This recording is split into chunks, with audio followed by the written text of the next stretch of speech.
بسم اللہ الرحمن الرحیم۔ السلام علیکم ناظرین، پروگرام پیام سیام کے ساتھ میں ہوں دیا چودھری۔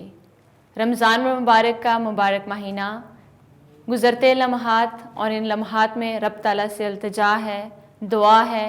اس مبارک مہینے میں میرے حرف گنگے ہیں، میرے لفظ بے معنی، میرا لہجہ بے اثر، میری بات بے ترتیب، رب لم یزل تجھ سے میری یہ التجا ہے۔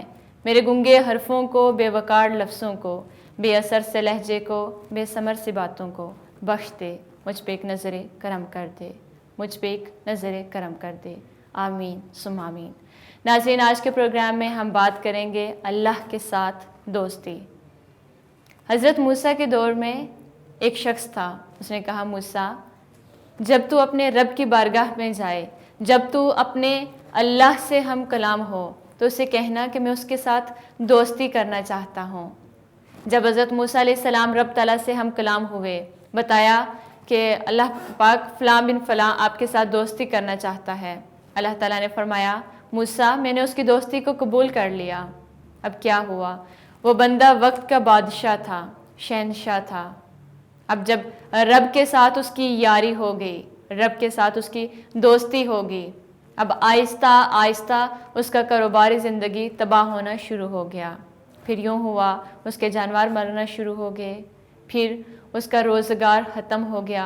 بات اور نوبت یہاں تک آ گئی کہ اس کے ہاتھ میں کاسا آ گیا اور وہ روڈ پہ آ گیا۔ ایک دن حضرت موسیٰ گزر رہے تھے، پکار کے کہنے لگا موسیٰ جا کے اپنے رب کو کہنا مجھے نہیں دوستی کرنی۔ اب حضرت موسیٰ علیہ السلام رب تعالیٰ کی بارگاہ میں جاتے ہیں اور کہتے ہیں مولا فلاں بن فلاں آپ سے دوستی نہیں کرنا چاہتا۔ دوستو، بڑا خوبصورت جواب رب تعالیٰ کی ذات نے دیا۔ آپ سب کی نظر کروں گی جو اس وقت اپنی زندگی میں پریشان ہیں، دکھی ہیں، اداس ہیں، ٹوٹ چکے ہیں، بکھر چکے ہیں، ان کے لیے رب فرماتا ہے موسیٰ میں تنہا ہوں، میں یکتا ہوں، میں چاہتا ہوں میرا یار بھی اکیلا ہو، میرا یار بھی تنہا ہو، میں اس کا ذکر کیا کروں، وہ میرا ذکر کیا کرے۔ اگر وہ محفل میں بیٹھ کے ذکر کرے زمین پہ، فرش پہ، تو میں عرش پہ فرشتوں اور ملائکہ کے جھرمٹ میں اس کا ذکر کرتا ہوں، اور میں چاہتا ہوں کہ میں اکیلا ہوں، میرا یار بھی اکیلا ہو۔ اس لیے اگر اللہ تعالیٰ کی دوستی میں آپ تنہا ہو گئے ہیں تو پریشان نہ ہوں، مایوس نہ ہوں۔ اس رب نے آپ کو اگر چن لیا ہے تو پھر انشاءاللہ وہ ضرور نوازے گا۔ حضرت موسیٰ کے دور میں ایک بندہ تھا، وہ ہر وقت اللہ تعالیٰ کے عشق میں ڈوبا رہتا تھا، ہر وقت اللہ تعالیٰ کے ساتھ باتیں کرتا تھا۔ ایک دن بکریاں چراتے ہوئے بیٹھا تھا اور کہنے لگا رب تعالیٰ اگر تو مجھے ملے تو میں تیرے بالوں میں چٹیا کروں، میں تیری کنگھی کروں، میں تجھے اپنی بکریوں کا دودھ پلاؤں، میں تیرے پاؤں دھو کے ان کا پانی پیوں، میں تیرے ساتھ باتیں کروں، تو مسکرائے میں تجھے دیکھوں، تو مجھے دیکھے میں تمہیں دیکھوں۔ اتنے میں حضرت موسیٰ کا گزر ہوا۔ حضرت موسیٰ نے جب یہ آواز سنی تو قریب جا کے کہا کہ اے بندے، رب تعالیٰ تو ان تمام صفات سے پاک ہے، یہ کیسا ذکر کر رہی ہے؟ تو تم نے شرک کر دیا۔ اب حضرت موسیٰ گزر گئے، وہ بندہ رونے لگا، روتے روتے جنگل بیابان میں چلا گیا۔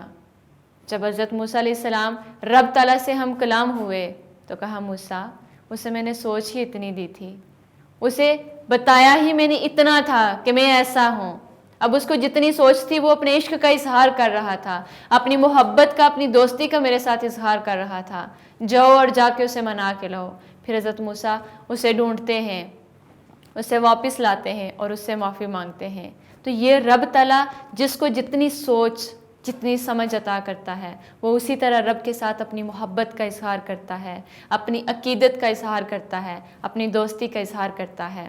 حضرت رابعہ بصری اللہ تعالیٰ کے عشق میں ڈوبی تھی، اللہ تعالیٰ سے اس قدر ان کا عشق تھا، ہم سب نے پڑھا ان کا عشق، ہم سب نے سنا ان کا عشق، اس عشق کے تذکرے، وہ صحبتیں، حسن بصری کے عشق کے تذکرے، حضرت رابعہ بصری کے عشق کے تذکرے ہم سب نے سنے ہیں۔ اسی میں سے ایک آپ کے ساتھ شیئر کروں گی۔ حضرت رابعہ بصری قرآن مجید کی تلاوت فرما رہی ہیں کہ تلاوت کرتے کرتے آیا مبارکہ میں آ گیا کہ جنت کے باغ میں پھل ہوں گے، میوے ہوں گے، نہریں بہہ رہی ہوں گی۔ تو حضرت رابعہ بصری دل میں سوچتی ہیں کہ باری تعالیٰ کیا وہ مجھے بھی نصیب ہوں گی؟ اب کیا ہوا؟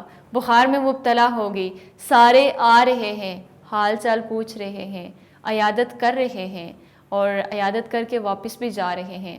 لیکن جب حسن بصری آئے تو آ کے کہا رابعہ سچی سچی بتاؤ کیا بات ہوئی ہے؟ تو حضرت رابعہ بصری فرماتے ہیں قرآن کی تلاوت کر رہی تھی، اچانک جنت کا ذکر آ گیا، اور جب میں جنت کا ذکر پڑھ رہی تھی میری نگاہوں کے سامنے سے وہ آیا مبارکہ گزر رہی تھی، تو میں نے دل میں سوچا کہ کیا یہ مجھے بھی نصیب ہوگا؟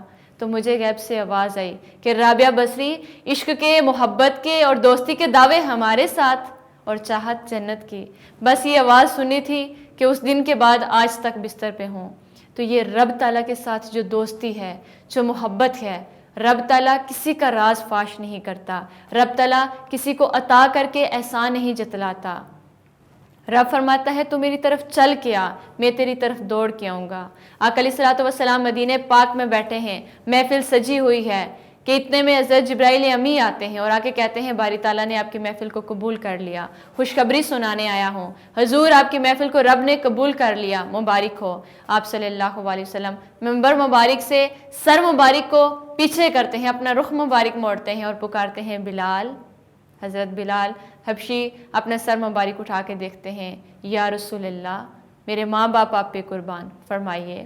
آپ صلی اللہ علیہ وسلم نے فرمایا بلال تمہارے رو کے، تمہارے گڑ گڑا کے رب تعالیٰ سے مانگنا، جو تمہاری ادا تھی مانگنے کی، سب ہی اس محفل میں رو رہے تھے، لیکن جو تمہاری حالت ہو چکی تھی اس محفل میں، اس کی وجہ سے رب تعالیٰ نے اس پوری محفل کو بخش دیا ہے، اس پوری محفل کی بخشش ہو گئی ہے، مبارک ہو تمہیں۔ تو دوستو جب بھی رب کی بارگاہ میں آئیں، رب فرماتا ہے جب کسی کے در پہ ہم سوالی بن کے جاتے ہیں تو کیسے اس کی تعریف کرتے ہیں، جب تک وہ عطا نہیں کر دیتا ہم کیسے اس کی منت سماجت کرتے ہیں، سوالی بن کے جاتے ہیں، بکاری بن کے جاتے ہیں، اس کے در پہ بیٹھ جاتے ہیں اور مانگتے ہیں، تو پھر وہ تو تمام جہانوں کا پالنے والا، وہ خالق، وہ مالک، وہ رازق، جب اس کی بارگاہ میں جائیں تو رونے والی حالت بنا کے جایا کریں۔ رب فرماتا ہے کہ مجھ سے مانگو تو رو رو کے مانگا کرو، گڑ گڑا کے مانگا کرو، تمہارے آنسو میرے لیے ہیں، تمہارا رونا مجھے اچھا لگتا ہے۔ تو یہ آنسو اس رب کی سوغات ہیں، اسی کی بارگاہ میں رویا کریں۔ ہاں اگر دنیا میں کبھی کوئی غم پیش آ جائے تو جائے نماز بچا کے اس پہ بیٹھ کے رویا کریں، ایک دنیا کا غم بھی کم ہو جائے گا، اور نہ جانے کون سا آنسو اس رب کو پسند آ جائے اور ہمارے صغیرہ کبیرہ گناہ معاف ہو جائیں۔ رب تعالیٰ فرماتا ہے کہ تو میری طرف چل کے آ، میں تیری طرف دوڑ کے آؤں گا۔ تو آئیے اگر چل نہیں سکتے اس مبارک مہینے میں پاؤں گھسیٹ کے چلتے ہیں، وہ سمیٹ لے گا۔ جب بچے سے کوئی خطا سرزد ہو جاتی ہے، ماں اسے خود سے دور کرتی ہے، دھتکارتی ہے، ٹھکراتی ہے، لیکن بچہ بار بار بلک کے رو کے ماں کے پاس آتا ہے، اور پھر کیا ہوتا ہے؟ ماں کی جب اسے معاف کر دیتی ہے تو ماں بھی پھر اسے آغوش رحمت میں سمیٹ لیتی ہے۔ ایسے ہی انسان جب توبہ استغفار کرتا ہے تو رب تعالیٰ بھی اپنی بارگاہ میں اور اپنی رحمت میں سمیٹ لیتا ہے۔ ہمارے گناہ بہت زیادہ ہیں لیکن اس کی رحمت سے بڑھ کر نہیں۔ تو اس مبارک مہینے میں اللہ پاک سے دعا ہے کہ ہمارے صغیرہ کبیرہ گناہوں کو معاف فرمائے، آقا علیہ الصلوۃ والسلام کی محبت کے صدقے، آقا علیہ الصلوۃ والسلام کی اس معراج کی رات کے صدقے، اس دعا کے صدقے ہمارے گناہوں کو معاف فرمائے۔ دل اور دعاؤں میں یاد رکھیے گا۔ پروگرام دیکھ رہے تھے پیام صبح اپنی ہوسٹ دیا چودھری کے ساتھ، مجھے دیجیے گا اجازت، اللہ نگہبان۔